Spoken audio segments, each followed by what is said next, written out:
Ça a toujours été pour nous un plaisir de vous savoir nombreux dans le cadre de votre magazine, l'invité de Vision Plus. Bonsoir mesdames, bonsoir messieurs.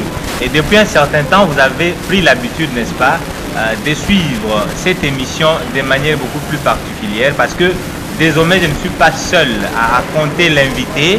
J'ai fait venir quelques confrères avec qui, n'est-ce pas, nous essayons de faire la ronde de l'actualité avec nos différents invités qui acceptent justement de venir sur notre plateau. Et pour ce soir, nous avons sérieux le plaisir de recevoir le professeur Toussaint Tshilombo Send, à qui j'ai dit professeur bonsoir. Bonsoir. Face à lui, nous avons, n'est-ce pas, Thierry Bongo, qui est journaliste indépendant. Thierry Bongo, bonsoir. Bonsoir, Jean. Et également Madame Gudule Boalia, journaliste à la Radio-Télévision Nationale Congolaise, mais aussi éditrice du journal L'Objectif. Bonsoir. Bonsoir. Merci. Avec vous, nous allons nous entretenir avec notre invité de ce soir autour des questions d'actualité, les dialogues qui fait parler de lui, mais aussi les discours du chef de l'État devant le Congrès. C'était le 15 décembre dernier. Et enfin, nous parlerons de cette question qui fait couler encre et salive, la rencontre d'Egoré qui a réuni la société civile, l'opposition congolaise. Mais on parle certainement d'un complot. Est-ce un complot? Celui qui fait partie de la majorité présidentielle va essayer de répondre à toutes ces questions posées surtout par ces acteurs de l'opposition qui reviennent d'Egoré. Mais avant toute chose, nous commençons par les dialogues. Que dis-je? Nous commençons par les discours du chef de l'État devant les congrès. Professeur Toussaint Tshilombo Send, un discours de plus d'une heure, arrêté de temps en temps par les acclamations. C'est pour une première depuis les 4 précédents discours, depuis, n'est-ce pas, 2011 jusqu'à aujourd'hui. Comment l'avez-vous trouvé personnellement?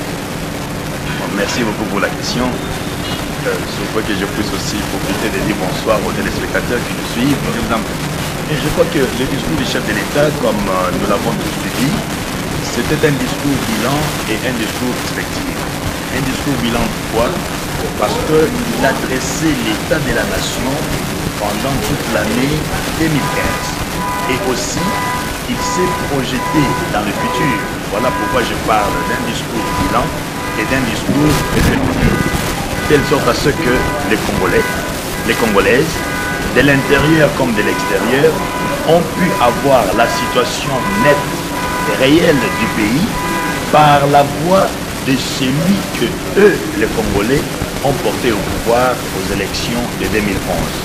Donc, raison pour laquelle vous avez constaté que les Congolais d'hier n'est plus les Congolais d'aujourd'hui et ne sera pas les Congolais de demain parce qu'il a mûri, il s'est assagi et il sait désormais à quel moment il ponctue avec les applaudissements.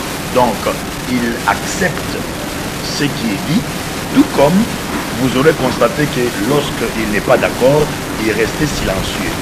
Donc c'est un discours qui a été acclamé parce que le chef de l'État a été beaucoup plus clair, beaucoup plus précis et il a été percutant et déterminé par rapport à l'état de la nation 2015 qu'il venait de faire devant les congrès, qui est la représentation de la nation congolaise représentée par les sénateurs et les députés nationaux. Mais qu'est-ce que vous répondez à ceux qui estiment que c'était un discours menaçant où le chef de l'État était trop direct avec tous ceux qui sont contre les dialogues?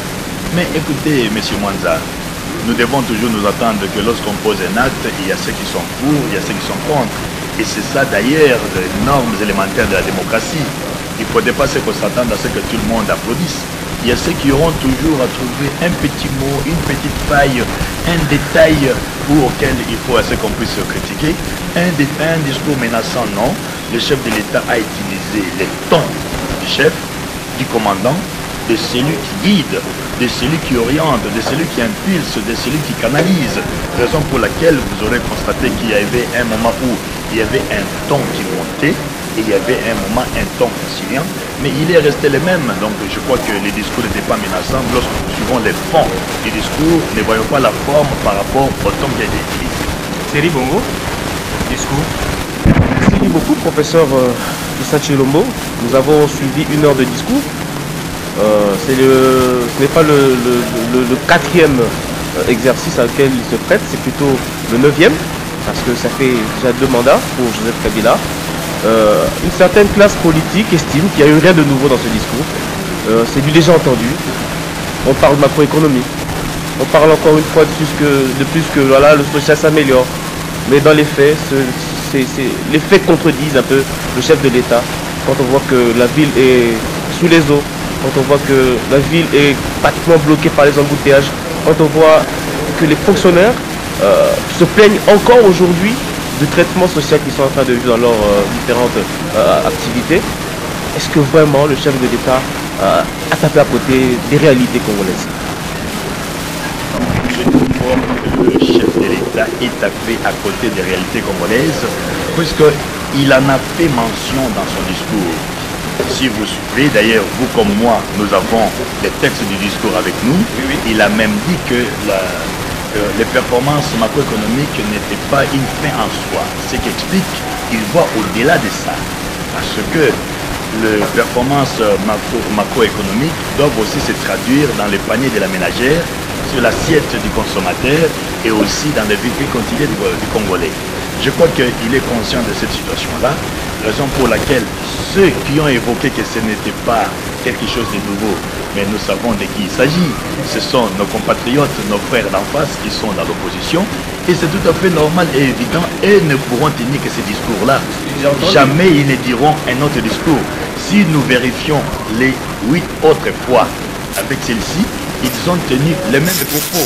Rien de nouveau, rien n'a changé, effectivement. Mais lorsque vous dites qu'effectivement la ville de Kinshasa, comme les autres grandes villes du pays, sont sous les eaux, mais ce n'est pas une situation qui est particulière à notre pays. À l'impossible ni les tenues. Nous sommes dans une situation de catastrophe naturelle où nous devons vivre avec. Ce n'est pas une excuse, mais il faudra que les services concernés, les services spécialisés, qui sont l'OBD, l'Office des routes, sous l'égide du ministère des grands travaux, bien des travaux publics, aménagement du territoire, puissent s'en occuper, s'investir, de telle sorte à ce que des situations pareilles ne puissent pas se reproduire. Effectivement, nous connaissons des embouteillages dans la ville de Kinshasa, dans les grandes villes. Ce sont des problèmes de route, mais ça, ce n'est pas Joseph Kabila devenir le père. Je doute fort, il a des collaborateurs pour ça. Il a un gouvernement qui met en musique sa vision. Il y a des ministères spécifiques, sectoriels, qui s'occupent de ce genre de problèmes. Pour la ville de Kinshasa, nous avons quand même l'exécutif provincial, nous avons une assemblée provinciale. Donc il faudra qu'on puisse faire la part des choses.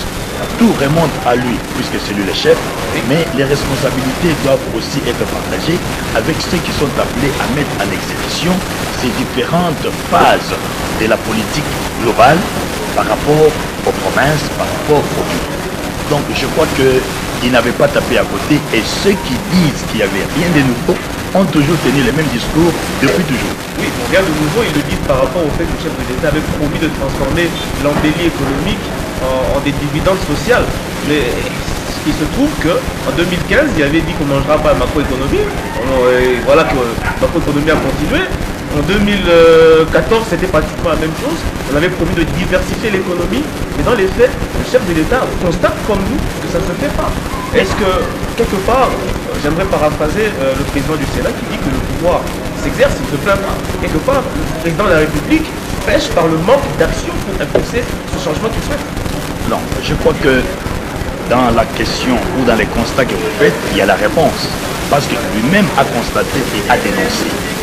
Lorsque l'honorable président du Sénat dit que le pouvoir ne se plaint pas, le pouvoir agit, effectivement, le chef de l'État, quand il est devant la représentation nationale, c'est de son devoir de faire ressortir ce qu'il a fait comme constat. De telle sorte que la nation se saisisse de cela. Parce que son silence les rendrait complices de ce qui ne se fait pas, de ce qui ne s'exécute pas.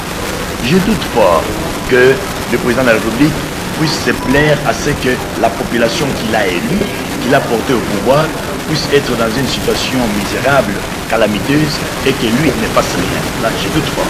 Je doute fort, raison pour laquelle les instructions, je crois, nous avons tous suivi.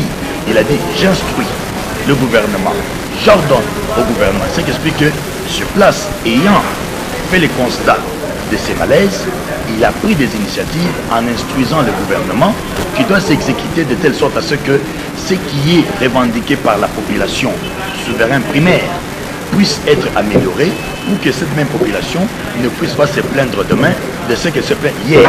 Donc je crois que c'est un peu de cette manière-là que je peux parler du passage que vous évoquez. Oui, nous allons clé le chapitre du dialogue avec Didier Boilia. Deux questions au professeur. Moi, j'ai une seule question, peut-être avec plusieurs volets. Le président a parlé pour que nous puissions économiser de l'argent sur les élections. Il a parlé du mode de scrutin. Et entre autres, il a proposé qu'on puisse réfléchir sur le vote électronique. Moi, je me dis, je me pose la question, qu'est-ce qu'il voulait dire par là? Parce que tout le monde sait que lorsqu'on parle de vote électronique, il y a technologie. Comment le faire dans un pays où il n'y a que 12% de taux de couverture en électricité? Et lorsqu'on sait que c'est aussi de l'argent, la pièce pour aller voter électroniquement coûte à peu près de 4 000 à 5 000, 10 000 euros. Hein? Et nous avons à peu près 63 000 bureaux, avec au moins 4 isoloirs. Comment avoir de l'argent? Et je ne vois pas en quoi cela va nous économiser de l'argent. Hein? Je ne sais pas quelle interprétation vous avez de cette proposition du chef de l'État. Merci beaucoup madame pour la question sur les élections et aussi pour l'expérience du vote électronique. Mais j'ose croire que lorsque le chef de l'État a parlé de ce vote électronique qui sera une expérience première en République démocratique du Congo, il a aussi fait allusion à l'introduction de la fibre optique qui permettrait à ce que l'Internet, comme vous avez dit, aujourd'hui nous sommes à 12%, mais dans l'exécution qui va suivre, puisque madame, avec le temps, nous risquons de bénéficier de ce qu'on appelle les nouvelles technologies de l'information et de la communication, qui peut faire que dans toutes les provinces et surtout dans l'arrière-pays, les Congolais, parce que c'est là où ils se trouvent nombreux, puissent se manifester. Mais si cela n'est pas possible, madame, je crois que nous prendrons le courage, nous, à la majorité présidentielle, en commençant par notre autorité morale, de reconnaître que nous n'avons pas été en mesure de réaliser ce que nous avons dit. Nous revenons à la méthode traditionnelle, à la méthode classique. Mais c'est une annonce, je crois que nous ferons de telle sorte à ce que nous puissions y arriver. Au cas où on n'arrive pas, nous prendrons le courage de revenir peut-être devant le même peuple pour dire nous avons voulu tenter une expérience qui n'a pas marché, revenons au système classique et en ce moment-là, on prendra des précautions pour que à la prochaine consultation, ce qui a été souhaité puisse se faire. Parce que entre l'idéal politique d'un côté et la réalité politique de l'autre, il y a toujours une marge. Je crois que c'est de cette manière-là que nous pouvons faire la lecture des choses. Mais imaginez un seul instant la République démocratique du Congo, en Afrique centrale, en Afrique subsaharienne, arriver à expérimenter le vote électronique, mais ça sera une première. Pourquoi les autres peuvent rêver de le faire, de l'organiser, et pas nous? Je crois que nous pouvons nous dire que c'est une expérience. Ça permettra peut-être de faire des économies, mais attendons voir de telle sorte à ce que lorsque le chef a dit, c'est comme une parole d'évangile. Donc ceux qui sont appelés maintenant à mettre ça en musique doivent s'y atteler. Voilà pourquoi nous avons une vice-primature qui est consacrée uniquement aux nouvelles technologies de l'information et de la communication. Nous avons la poste qui est en train d'être réhabilitée et nous avons cette fibre optique qui est en train de s'introduire dans le Congo profond. Je crois que nous y arrivons. Mais vous parlez là en tant que politicien, mais en tant que Congolais, vous-même, vous savez que nous n'avons pas d'électricité. Comment est-ce qu'on peut le faire? Nous avons des problèmes de transport. Ces matériels sont très fragiles. Comment on peut le faire arriver déjà en 2011 et en 2006? On avait des difficultés pour faire parvenir des bulletins et des urnes dans le parti le plus reculé du pays. Mais vous savez déjà, en tant que Congolais, vous savez que ce n'est pas faisable. Madame, je venais de dire que c'est une expérience. Si cette expérience aboutit, bravo. Mais si nous ne sommes pas en mesure de la matérialiser, c'est ce que j'ai dit, nous allons prendre notre courage de reconnaître que là, nous avons échoué, ou nous n'avons pas été en mesure de le faire, nous revenons à la situation classique. Voilà pourquoi j'ai dit, si cette fois-ci ça ne marche pas, peut-être qu'aux prochaines consultations, nous pourrons expérimenter le vote électronique. Cela ne peut pas dépendre du domaine de l'impossible, non. Mais si cela est faisable, pourquoi pas? Tentons l'expérience. Nous pouvons peut-être dire qu'on organise le scrutin à deux niveaux. Dans des centres urbains où il y a l'électricité, comme vous dites, nous tentons avec le vote électronique, tandis que dans l'arrière-pays où il n'y a pas d'électricité, nous continuons avec le scrutin et le vote classique. De telle sorte qu'au fur et à mesure que nous avançons dans le temps, ces inventions nouvelles seront à la portée de tous les Congolais. Je crois que c'est une expérience auquel nous ne devons pas dire qu'on ne peut pas arriver, puisque sans audace, sans détermination, sans courage, on n'arrivera pas à faire quelque chose. Le professeur, on dirait que vous avez du temps. On vous entendre parler, on va dans les expériences, on va expérimenter. Mais 2016, c'est dans quelques mois. Dans quelques jours. Quelques jours plutôt. Donc, quand je parle de 2016 dans quelques mois, donc fin du mandat, c'est dans quelques mois. Oui. Et vous pensez que vous avez encore le temps de faire des expérimentations de ce genre aux dimensions du Congo? Je pense que si nous voulons nous inscrire dans les facteurs temps, nous avons encore beaucoup de choses à faire et à refaire par rapport au temps. Mais je crois que nous devons être réalistes. Nous devons être réalistes les uns les autres, surtout face à notre population dont nous avons tendance à parler en ce lieu et place, et de montrer, d'exposer à cette population que ce qui n'est pas à mesure d'être fait maintenant, nous allons solliciter auprès de cette même population à ce qu'elle puisse nous apporter un temps minimum pour que nous puissions les réaliser. Organiser les élections aujourd'hui ou demain, on va se précipiter. Pourquoi? Si nous devons faire des choses qui seront contestées après, mieux vaut préparer très bien les choses, et cela mérite à ce qu'il y ait une très bonne communication, une très bonne explication, pas seulement pour dire qu'on voudrait rallonger, prolonger, maintenir, non, mais nous voulons réaliser ce qui est réalisable dans les fonds et dans la forme, faire quelque chose de bien. Écoutez, la Constitution, c'est un texte écrit qui est respecté. Je vais directement ma question oui. en disant que parmi les grandes critiques qui ont été formulées au discours du chef de l'État, oui. c'est qu'on a constaté que le chef ne s'est pas référé à la Constitution du début jusqu'à la fin de son discours. On n'a pas vu parler de la Constitution. Et maintenant, on vous entend parler. Alors qu'il est le garant. On va revenir au peuple. Mais écoutez, on ne voit pas où écoutez, les obligations constitutionnelles de votre discours. Écoutez. Ah non, pas dans le discours du chef de l'État, s'il n'a pas fait mention à la Constitution, mais il est quand même conscient de cela. Il est quand même conscient de cela. Il y a à peu près 2-3 mois, il avait posé la question à nous de la majorité présidentielle. Pouvez-vous me dire à quelle réunion j'ai assisté où nous avons comploté contre la Constitution? Pouvez-vous me citer un seul instant où moi, Joseph Kabila, c'est lui qui parlait, j'ai dit que j'allais violer la Constitution? Non, il est conscient de ça. Mais j'ai dit ici, à l'impossible, nul n'est tenu. Il faudra que nous puissions être réalistes. Raison pour laquelle nous, les acteurs politiques, de tous bords, de la majorité comme de l'opposition, nous devons être en phase avec nos populations, avec une communication réelle, une communication de vérité, une communication directe. Elle sera beaucoup plus clémente avec nous, cette population, si nous savons nous exprimer aujourd'hui, que demain, elle découvre que nous avons utilisé des superfiges pour essayer de la contourner. Voilà la raison pour laquelle j'ai dit, le temps, oui, le facteur temps est là. 24 heures ne suffisent pas à ce que nous puissions réaliser, ce que nous comptons faire en un jour, mais je ne vois pas pourquoi on va se précipiter pour faire des ratés.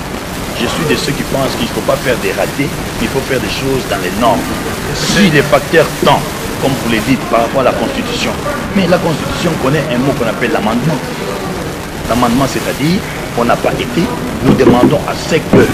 Donc, je crois que si cette population est bien expliquée, cette population est associée, elle va accompagner la démarche. Et je crois que c'est ce que le pouvoir aujourd'hui, c'est ce que la classe politique dans son ensemble, je dis bien la classe politique dans son ensemble, doit faire. Mais c'est là où vous avez, que JGM va entrer dans le dossier du dialogue, nous pouvons y entrer. Mais c'est là où les autres que vous êtes en train de nous amener dans le dialogue juste pour essayer d'amender quelques articles. Pour avoir ce rallonge. Ces rallonges-là, parce que vous parlez du mot amendement. Ça veut dire que vous cherchez à amender quelque chose en amenant les gens au dialogue. Et entre autres, dans les discours du chef de l'État, on a l'impression, quand il parle du dialogue, c'est comme, soit si vous allez au dialogue, c'est que vous êtes avec nous. Si vous n'y allez pas, vous n'êtes pas avec nous. Donc, ça devient une institution, le dialogue devient une institution. Madame, merci beaucoup de m'ouvrir la porte. Je n'osais pas, dans mon intervention, évoquer les mots dialogue, parce que, connaissant bien la famille communicationnelle que nous constituons, puisque je suis quand même un des vôtres, j'ai été votre ministre, je connais un peu les astuces de la profession, je n'ai pas voulu, moi, évoquer du coup les dialogues, puisque je sais que c'est un chapitre qu'on va aborder dans l'émission. Mais c'est la raison pour laquelle vous êtes en train de suivre que le chef de l'État invite les acteurs de la vie congolaise. Attention, je n'ai pas parlé des acteurs politiques. Il invite les acteurs de la vie congolaise à ces dialogues qui fait partie de nos traditions séculaires. Lorsqu'un problème se pose dans un village, dans une cité, on invite les autres, on les associe sous l'arbre à palabres pour que l'on puisse poser les problèmes de telle sorte à ce que les solutions soient trouvées. Mais quant à la manière dont la démarche est menée, là c'est une démarche politique. Vous devez comprendre que tout est politique, mais je crois que l'essentiel est que les Congolaises et les Congolais, les dirigeants comme les dirigés, les gouvernants et les gouvernés arrivent à se mettre d'accord autour d'une table pour parler des problèmes fondamentaux de notre pays. Ce que nous voulons de la République démocratique du Congo et de demain. Comment est-ce que nous pensons que nous allons léguer à nos enfants une République démocratique du Congo qui ne connaît pas assez de problèmes. Les problèmes, il y en aura toujours. Mais quelles sont les balises que nous allons mettre en place?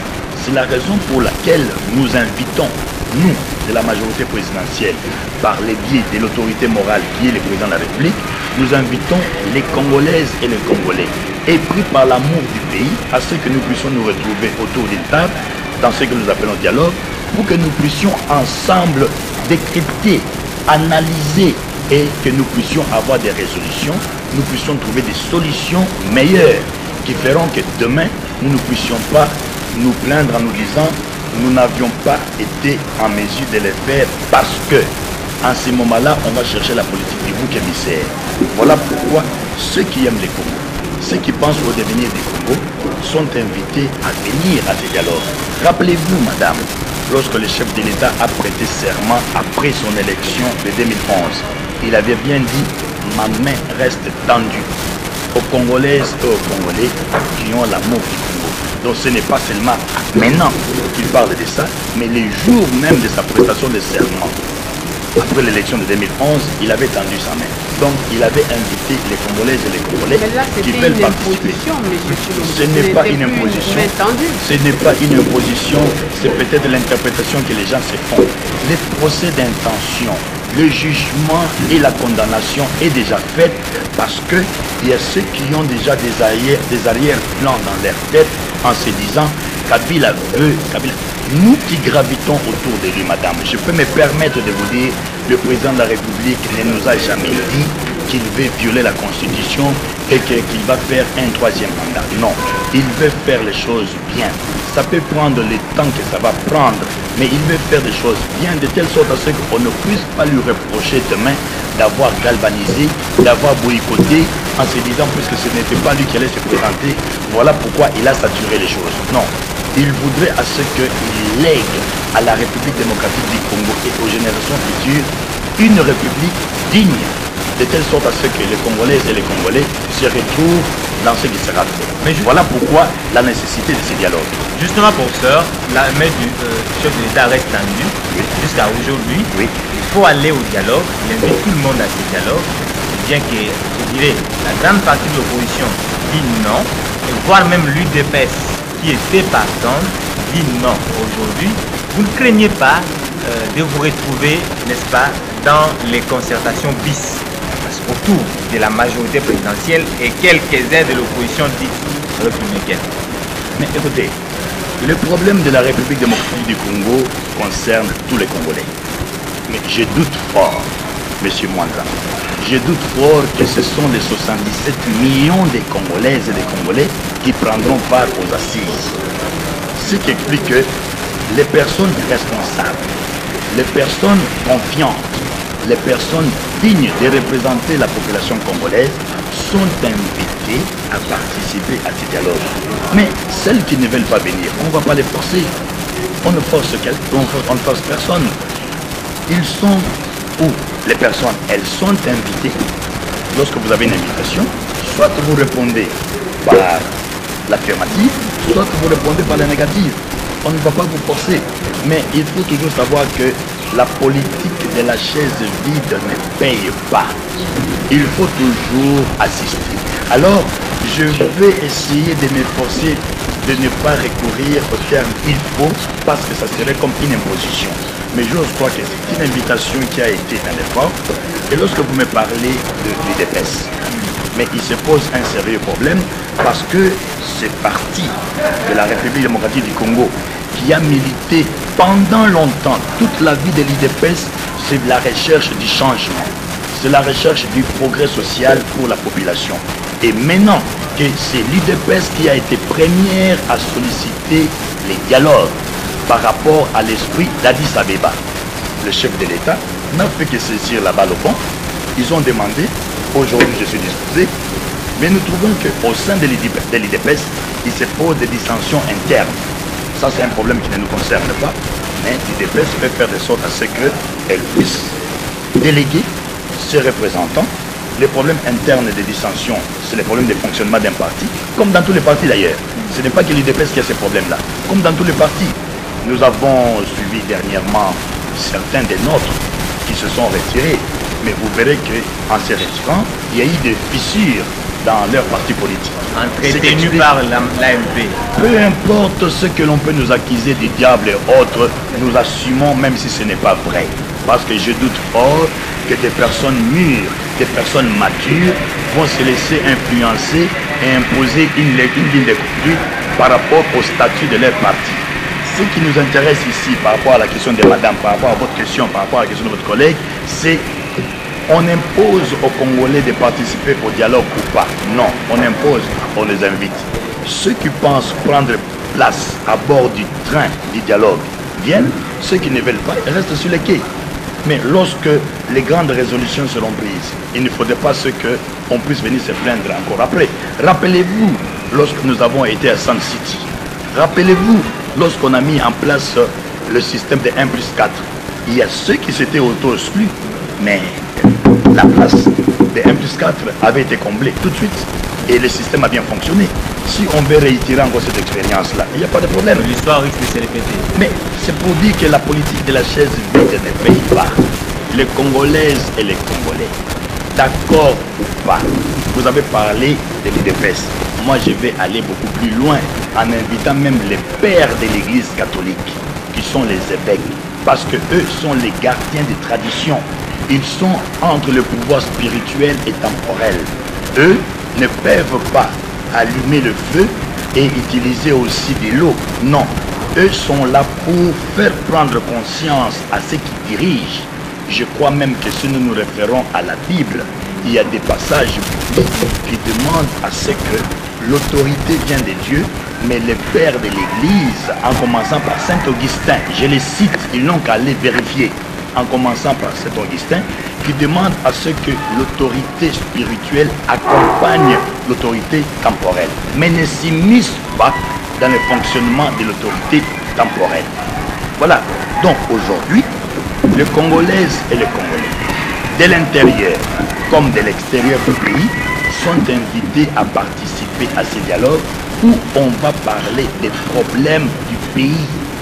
Entre autres, les problèmes de la faisabilité ou pas des élections, parce qu'il ne faudrait pas que nous puissions nous voiler de face, non. Et lorsqu'on parle des élections, il faut entendre les élections dans leur entièreté. Il n'y a pas que des élections ciblées, non. Quand est-ce que le peuple congolais va se choisir les autorités de proximité, les administrations qui s'occupent de leurs problèmes au quotidien, c'est-à-dire les conseils municipaux, les conseils des districts, des chefferies. L'élection en République démocratique du Congo ne doit pas se résumer uniquement à l'élection présidentielle et à l'élection de la députation nationale. Non, là c'est fausser les mots élection. Professeur Toussaint Tshilombo, là oui. Je vous arrête tout de suite pour vous dire ceci. De tous les discours qui ont été lus, de tout ce qui a été déclaré autour du dialogue et des élections, la question la plus prépondérante, c'est de savoir si Joseph Kabila va rester au delà de 2016. Le président de la République restera au centre des problèmes. Si vous lisez même l'exposé des motifs de notre constitution, le problème d'alternance se posait plus au niveau de la présidence de la République. Oui. Et la question fondamentale sur laquelle les gens s'attendent le plus pour voir le chef d'État se prononcer, de savoir si il respectera cette disposition constitutionnelle, lui qui est garant de la Constitution, au-delà de 2016, nous ne pas Thierry, le président de la République a toujours dit qu'il ne va pas violer la Constitution. Vous avez parlé du préambule. Mais prenez la même constitution. Il y a une disposition qui dispose que une institution ne peut être remplacée que par une autre. Comment est-ce qu'on interprète cette disposition? C'est fait exprès alors. C'est fait exprès. Ce n'est pas Joseph Kabila qui a rédigé la Constitution. Non, c'est fait exprès parce qu'on sait que cet article existe. Je dis bien. On s'est dit s'il n'y a pas une autre qui arrive, on va ce n'est rester. pas Joseph Kabila qui a rédigé la Constitution. C'est Nini Toussaint Chilombo qui a rédigé la Constitution. Cette Constitution a été rédigée par un comité préparatoire de Kisangani, après avoir fait les travaux, a ramené cela au niveau de l'institution Parlement. Et cette Constitution a été proposée à l'ensemble du peuple congolais en 2005 à un référendum, et le peuple congolais l'a entériné. Alors vous allez me dire aujourd'hui que ce que le même peuple congolais a entériné avec cette disposition-là, c'est à Toussaint Chilombo que je suis un particulier de pouvoir la changer. Pas du tout. L'élection du président de la République 90 jours avant la fin de son mandat. Mais je ne refuse. Je ne refuse pas. Donc, on a prévu cette transition-là. Sommes-nous déjà arrivés à la fin du mandat du président de la République? Mais pourquoi les gens se précipitent? Pourquoi les gens se précipitent? La RDC Parce a que passé. non, les La problèmes. RDC a un passé. Non, la RDC a un passé, mais il ne faudrait pas prêter les intentions aussi gratuitement. Nous ne sommes pas encore arrivés à la fin du mandat du président de la République. Il nous reste encore une année, si nous partons d'aujourd'hui à ce soir. Il nous reste encore une année. Mais beaucoup de choses peuvent se passer. Je dis bien beaucoup de choses peuvent se passer à une année. C'est vous qui m'avez parlé du temps. Oui. Mais laissons les temps au temps. Donc, c'est comme ce que j'entends. J'entends parler de l'article 64 de la Constitution. Mais vous voyez qu'on fait la lecture sélective de l'alinéa premier. Mais il faut lire l'article 64 avec ses deux alinéas. Vous voulez rejoindre le PG?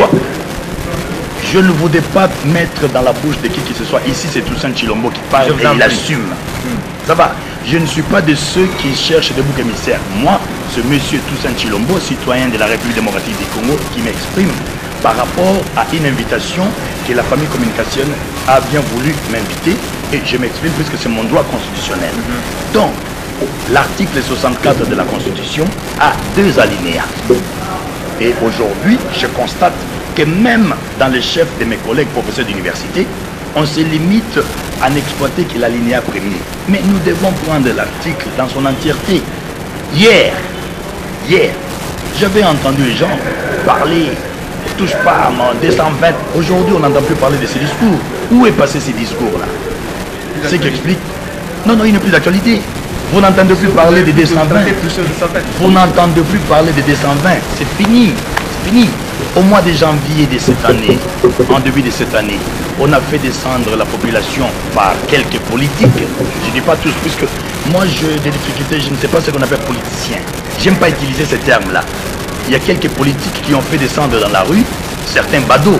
Et ça a dégénéré puisqu'il y a eu des viols, il y a eu des vols, il y a eu des casses. Mais je n'ai pas entendu un seul instant ce politique présenter ne fût-ce que les excuses.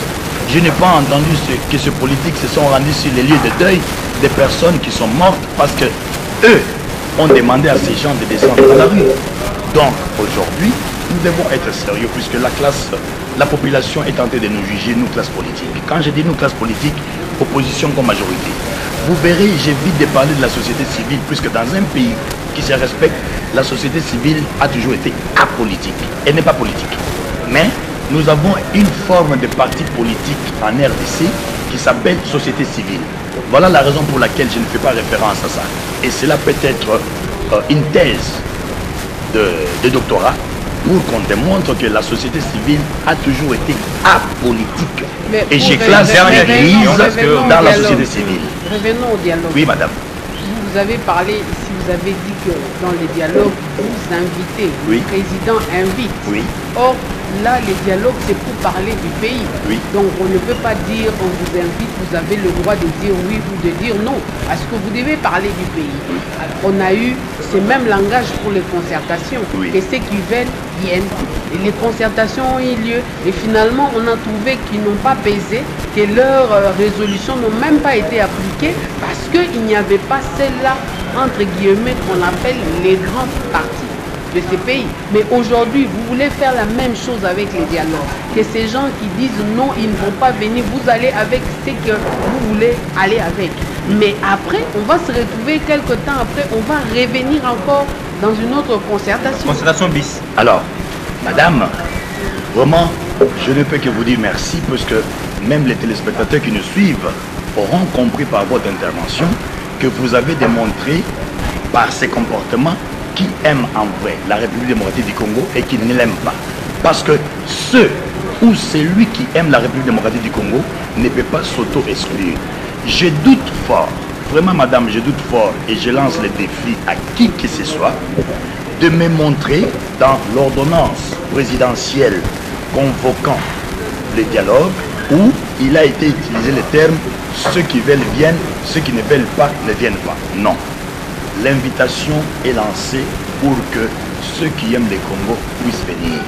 Mais c'est dans les comportements de certains acteurs de la vie congolaise. Je ne parle pas que de la vie politique.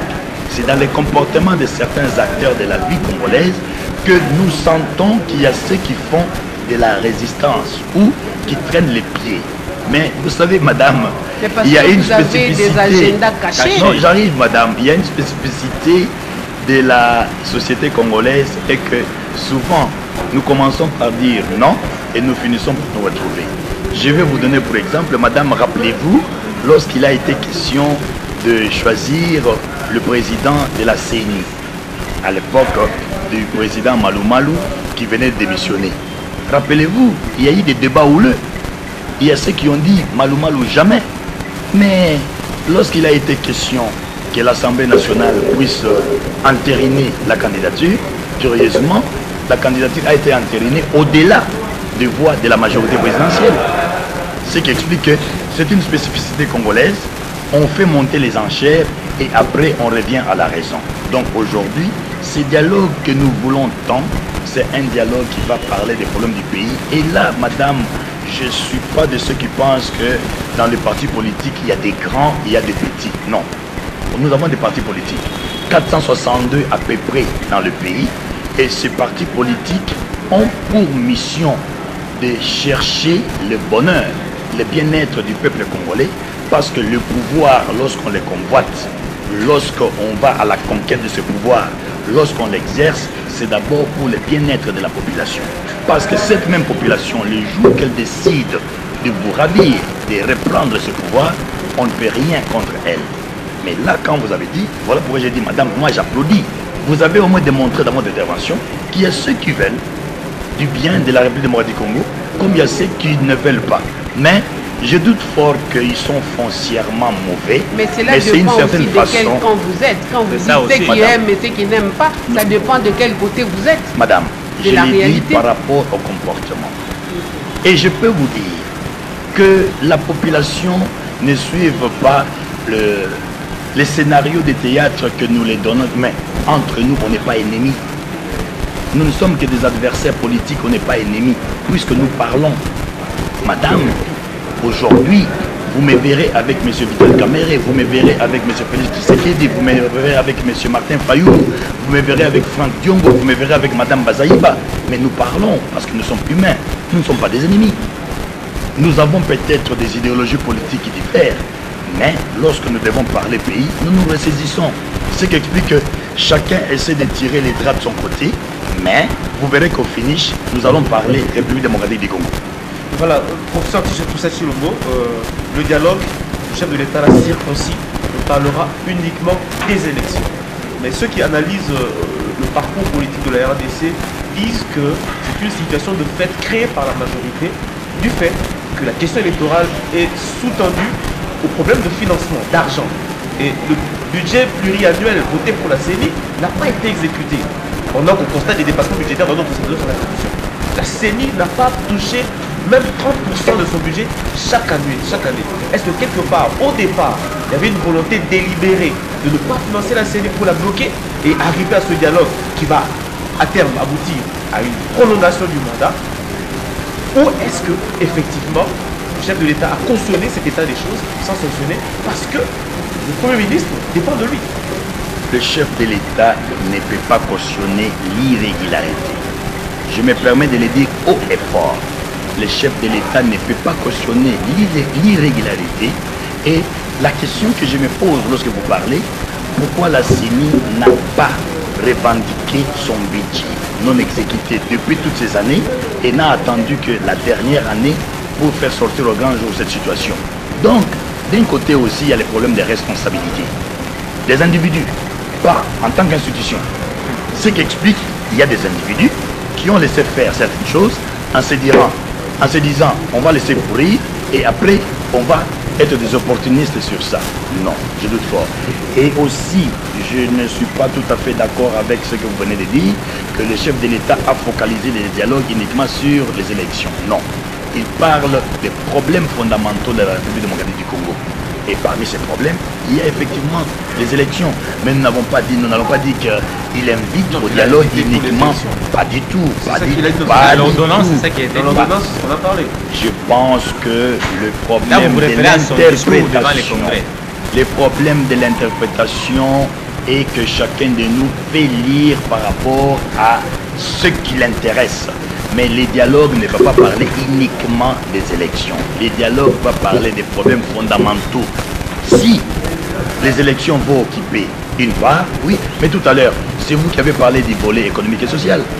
Vous avez parlé des fonctionnaires. C'est vous qui l'avez dit, ce n'était pas moi. Je vous ai bien suivi. Et vous pensez que ce n'est pas une occasion pour rien dire? Je suis professeur d'université. Vous pensez que je ne vais pas sauter sur l'occasion pour reparler de Mboudi?